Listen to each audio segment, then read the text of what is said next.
السلام عليكم ومرحبا بكم، ان شاء الله تكونوا كامل بخير وعلى خير، مرتاحين وصحتكم مليحه. راح نبدا معاكم اول وصفات عيد الفطر باذن الله. ربي يتقبل من الجميع الصيام والقيام وصالح الاعمال. اول وصفه راح نديرها معاكم هي ديليس الليمون بجميع اسراره وبجميع خطواته. وصفه فريمون منعشه سورتو للناس اللي يحبوا لو غو تاع السيترون. هاد لا غوسيت راح تجيكم على قلبكم. دونك تبعوا معايا مليح الفيديو للاخير باش نشوفوا مقادير وطريقه تحضير ديليس الليمون. العجينة الصاب اللي نحتاجو 250 غرام زبدة تكون بدرجة حرارة الغرفة. نحتاج معاها كاس سكر ناعم، نص كاس نشا، ربع كاس زيت، عظمة كاملة وزوج صفار، مغرف صغيرة مبشور ليمون، مغرف صغيرة خميرة كيميائية، كيس فانيليا وفارينة باش نلمو العجينة. كما العاده وكما مالفين نحطو في الوعاء تاعنا الزبده اللي قلت لكم تكون بدرجه حراره الغرفه من الاحسن باش تعاوننا في الخدمه. نفرغ عليها كيس سكر الفانيليا، تقدروا تعوضوه بلا فانيون بودر ولا لا فاني ليكيد، ونغربل معاها الكاس تاع السكر ناعم. وهنايا المواد الجافه دائما نغربلوهم باش يعاونونا في الخدمه ونتجنبوا هذوك التكتلات. ونبدا نخدم في الزبده تاعي والسكر بالخلاط الكهربائي حتى يتضاعف الحجم واللون تاع الزبدة يولي أفتح، يعني تكون صفرة تولي بيضة. هنايا نحبس ونزيد لها ربع كاس تاع الزيت، ونزيد لها البيض يعني عظمة كاملة مع زوج صفار، ونكمل كيف كيف نطلع الخليط تاعي حتى يتجانس ويعود لي على القوام تاع البوماد. وهنايا كما دائما نقول لكم بلي الخطوه تاع الخلاط الكهربائي تقدروا تستغنوا عليها تماما، بصح راهي تعاونكم وتعطيكم نتيجه افضل. كي يتجانس الخليط تاعنا نزيدو نغربلو نص كاس تاع نشا. والنشا هنا راح يعطينا هشاشه للعجينه تاعنا، والحلوه تاعنا راح تجينا من اروع ما يكون. ومام النشا نكملو نطلعوه بالخلاط الكهربائي حوالي دقيقه ولا دقيقتين، ما نطولوش بزاف لانه صايي الخليط تاعنا راه وصل للقوام اللي حنا حابينه. حاولوا كي تعودوا تطلعوا في النشا تطلعوا على سرعه قليله، يعني السرعه الاولى ولا الثانيه باش ما يطيرش بزاف. راكم تعرفوا النشا كيفاش خفيف.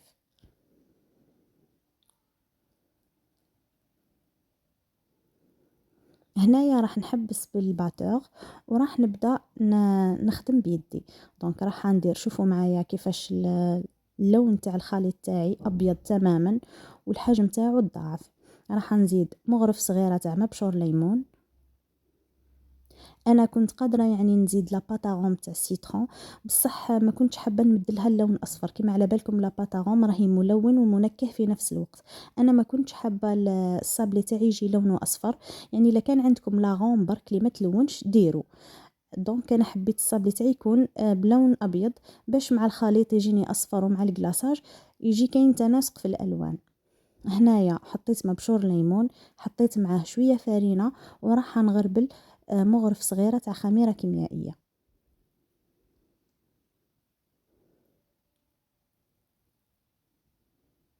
هاد الوصفه تاع الصابلي من اروع الوصفات. الشكل تاعو يبقى كيما راهو، يعني ما يتبدلش ما يتنفخش.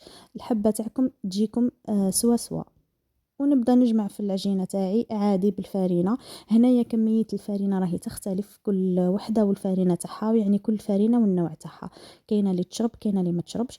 دائما كي تعودوا تلموا نحطوا بشويه برك ونلموا حتى نتحصلوا على عجينه تكون طريه و ميم طون ما تلصقش في اليد. ونبدا نحل في العجينه تاعي على ورق الطهي ولا على كيس بلاستيكي كما حبيتوا.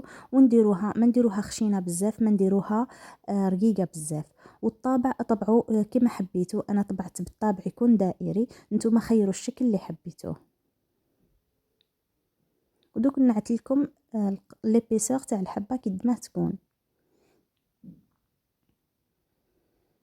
وكي نجيو نطبعوا ما كلاه نحركوا تما من بين الاسرار انه الحبه تاعكم تقعد كيما راهو، الشكل تاع الصابلي تاعكم ما يتبدلش. كي تطبعوا ما تحركوش الطابع، جست حطوه وهزوه. ما تعطيوش اون فورم للحبه تاعكم. كي تحركوه راح يديفورم الشكل تاعها. دونك فوالا.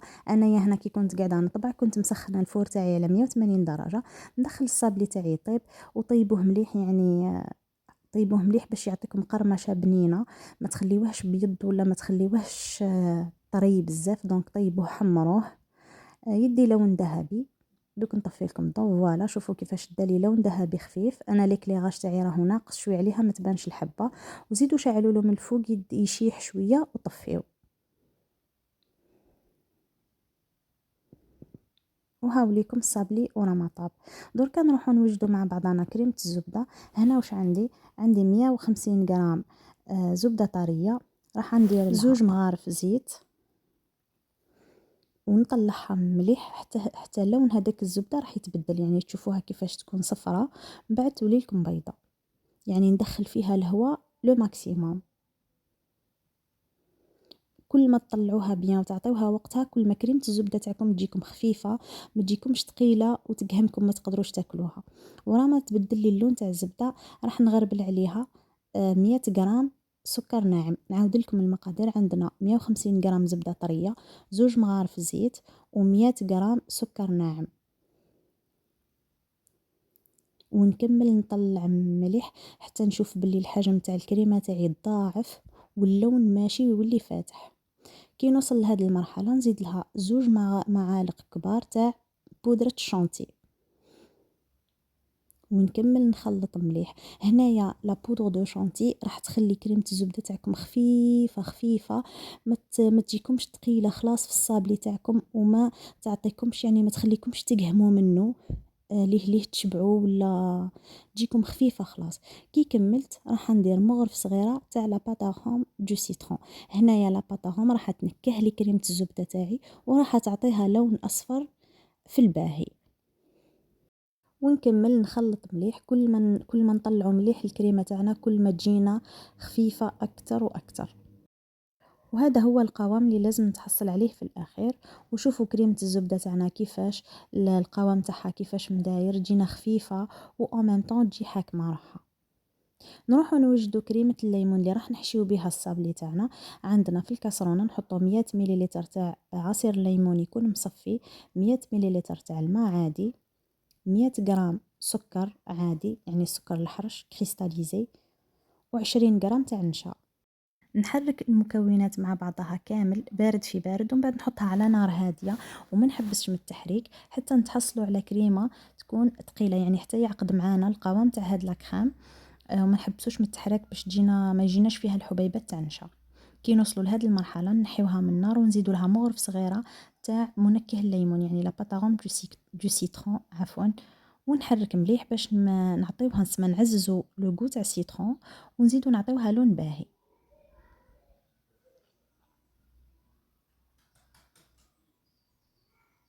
فوالا. كي نتحصلوا على هاد الكريمه نبدلوها نحطوها في غيسيبيون ونغطيوها بالفيلم اليمونتير او كونتاكت، يعني الفيلم تاعكم لازم يقيس لا كريم تاعكم، ونخليوها بجهه تبرد. ونجيو هنايا نلصقوا لي صابلي تاعنا، نديروا لا كريم بور على الحواشي، وفي النص نديروا كريمه الليمون اللي حضرناها مع بعضنا.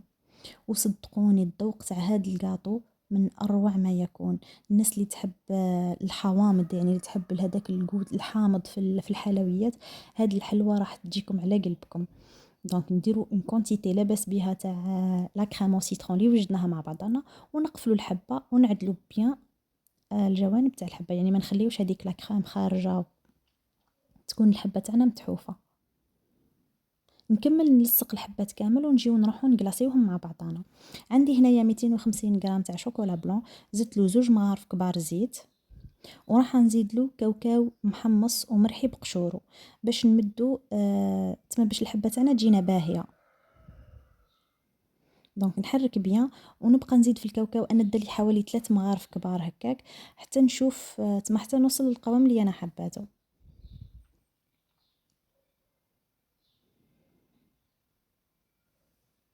هنايا الكاوكاو كي تزيدوه راح يعطيكم الحبه تاعكم راح تجي باهيه على الكيف، و ميم طون راح ينقص شويه من الحلاوه هذيك تاع الشوكولا.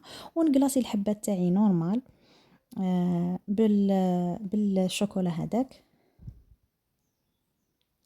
فوالا. نحاول اني ندير طبقه رقيقه تاع الشوكولا، ما تجيش الشوكولا تاعي خشينه بزاف، باش تجيني الحبه متوازنه في الذوق. اخر مرحله في هاد الصابلي تاعنا هي لا غاناش. دونك راح نوجدوا مع بعضنا غاناش وسيترون. نحتاج فيها 40 مليلتر تاع عصير الليمون يكون مصفي، 35 غرام سكر عادي، 20 غرام جلوكوز. هنايا الجلوكوز تحبوا توزنوه، تحبوا ديروا نص مغرف. شوفوا كيفاه جاتني نص مغرف كبيره. نحركو كلش بيان ونحطوه فوق النار حتى يذوب هذاك السكر، ونحسوا بلي الخليط تاعنا تقال شويه، ما بقاش سائل بزاف، جوست يتقال شويه برك. نحيه من النار. شوفوا كيفاش يولي القوام تاعو يتقال شوي. راح نزيد له 100 غرام شوكولا بلون، وراح نزيد له 30 غرام زبده، ونحرك كلش مع بعضها حتى الزبده هذيك والشوكولا يذوبوا ويتخلطوا مليح مع السيرو تاعي هذاك اللي وجدته. هاد لا غاناش شوفوا الجو تاعها رايع، وما فيهاش كريم فريش، دونك تحكم لكم مده اطول.